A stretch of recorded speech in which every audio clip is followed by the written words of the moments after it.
Ini adalah kisah tentang takdir.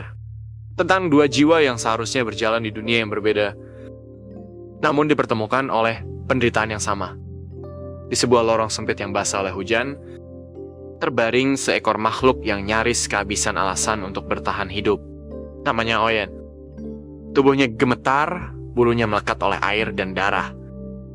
Keberanian yang dulu menuntunnya bertahan di jalanan kini perlahan terkikis. Setiap tarikan napas terasa berat. Setiap detik berlalu seperti hitungan mundur menuju akhir. Ia tidak menangis. Ia tidak melawan. Ia hanya berbaring menunggu, sementara dunia memilih untuk menutup mata. Jauh dari lorong itu, di sebuah desa yang sunyi dan tenang, hiduplah seorang lelaki bernama Pak Budi. Baginya, dunia adalah gelap yang abadi. Tak ada warna, tak ada bentuk, namun telinganya menangkap kehidupan dengan cara yang tak dimiliki siapapun. Dengan tongkat putih di tangannya, ia berjalan perlahan, sabar, dan penuh kehati-hatian. Kesepian telah lama menjadi teman setianya. Bukan karena ia menginginkannya, tetapi karena hidup memaksanya belajar berdamai dengan kehilangan. Matanya mati, namun jiwanya tidak pernah benar-benar padam. Pagi itu terasa berbeda. Langkah Pak Budi terhenti. Di antara suara angin dan tetesan air, terdengar sesuatu yang asing, lemah, dan penuh penderitaan. Bukan suara manusia, melainkan rintihan kecil dari makhluk yang terluka. Hatinya bergetar.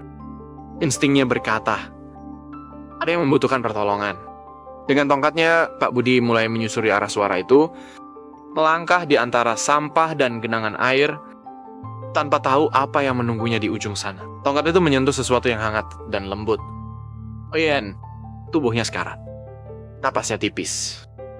Ketakutan masih tersisa dalam desisan lemahnya. Pak Budi tidak bisa melihat luka-lukanya. Namun tangannya merasakan denyut kehidupan yang hampir padam. Di detik itu, sebuah pilihan muncul.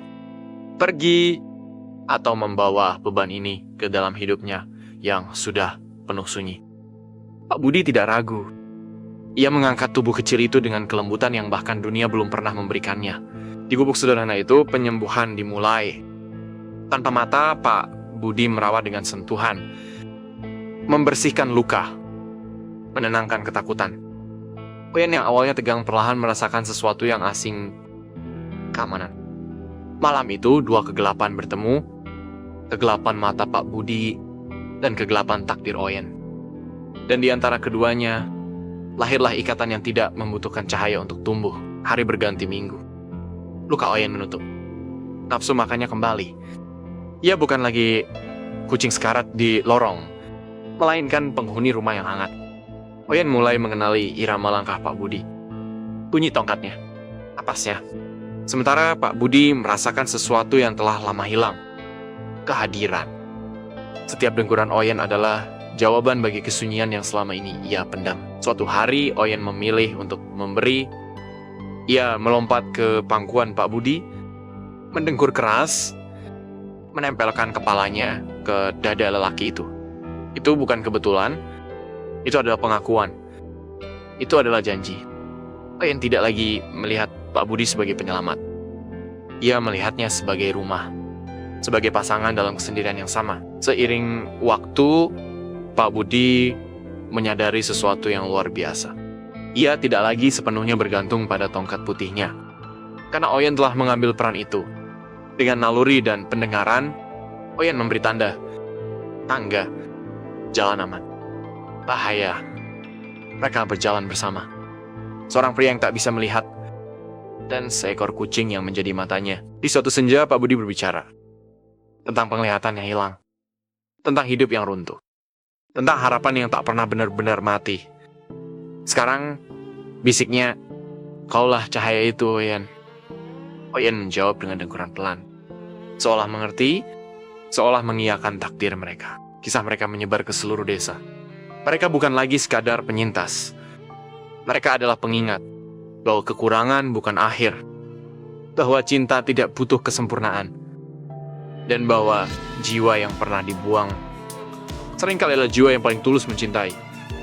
Takdir telah menulis ulang hidup mereka. Dari lorong basah yang hampir merenggut nyawa, hingga rumah kecil yang dipenuhi kedamaian. Inilah kisah Oyen dan Pak Budi. Bukti bahwa cinta sejati tidak perlu melihat, cukup dirasakan. Dan terkadang, mereka yang paling terluka adalah mereka yang paling mampu menyelamatkan. Namun roda takdir tidak selalu berputar dengan lembut.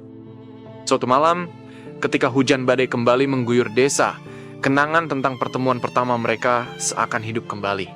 Pada malam itulah ujian terberat datang tanpa peringatan. Pak Budi, yang tubuhnya perlahan dimakan usia, tiba-tiba ambruk di tengah ruang tengah. Dadanya terasa sesak, napasnya berat dan tak beraturan, seolah setiap tarikan adalah perjuangan terakhir. Tidak ada siapa-siapa, tidak ada suara manusia, hanya guntur yang menggelegar dan kegelapan yang menyelimuti rumah kecil itu. Dengan sisa tenaga, Pak Budi meraba lantai mencari tongkat putihnya, namun tangannya terlalu lemah untuk meraihnya. Ia terbaring tak berdaya, terperangkap dalam kesunyian yang mematikan, di mana jeritan minta tolong tak pernah benar-benar terdengar. Namun Oyen tahu bahwa sesuatu telah terjadi. Insting liarnya, yang dahulu ia gunakan untuk bertahan hidup di jalanan, kini kembali bangkit.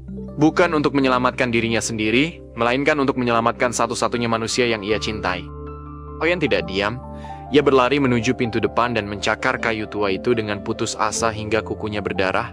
Saat celah kecil terbuka, ia menerobos hujan badai tanpa ragu. Tubuhnya basah kuyup, dingin menusuk tulang, mengingatkannya pada malam ketika ia hampir mati. Namun kali ini, ia tidak mencari perlindungan.